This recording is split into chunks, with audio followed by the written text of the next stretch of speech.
અરવલ્લીની વાત કરીએ। અરવલ્લીમાં શામળાજીના ગલી સિમોરા ગામે એસઓજીએ મોટા પાયે ગાંજો ઝડપી પાડ્યો છે। 54 ગાંજાના છોડ સાથે એક વ્યક્તિની ધરપકડ કરી લેવાઈ છે, જેની અંદાજિત કિંમત 15 લાખ રૂપિયા થાય છે। ઘર આગળ સાડીઓની આડમાં ગાંજો રાખ્યો હોવાનો ખુલાસો થયો છે। 80 વર્ષીય રામાભાઈ ઓજાતની ધરપકડ કરી લેવામાં આવી છે। સાધુ પાસેથી મળેલા બીજમાંથી ગાંજો ઉગાડવામાં આવ્યો હોવાનું તપાસમાં બહાર આવ્યું છે। તો એનડીપીએસ એક્ટ હેઠળ ગુનો નોંધી અને પોલીસે વધુ તપાસ શરૂ કરી છે।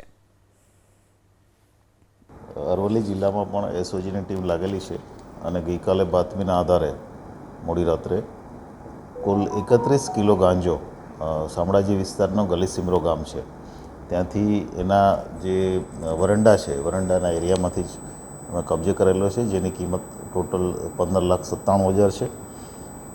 એક આરોપી રામાભાઈ ઓજાત જેનું પોતાનું આ માલિકીનું જગ્યા છે એને અમે અરેસ્ટ કર્યો છે। આનો ઉપયોગ શું કરવાનો હતો, બિયારણ ક્યાંથી લાવેલો એ બાબતે અમે આગળની કાર્યવાહી તપાસમાં કરી રહ્યા છીએ।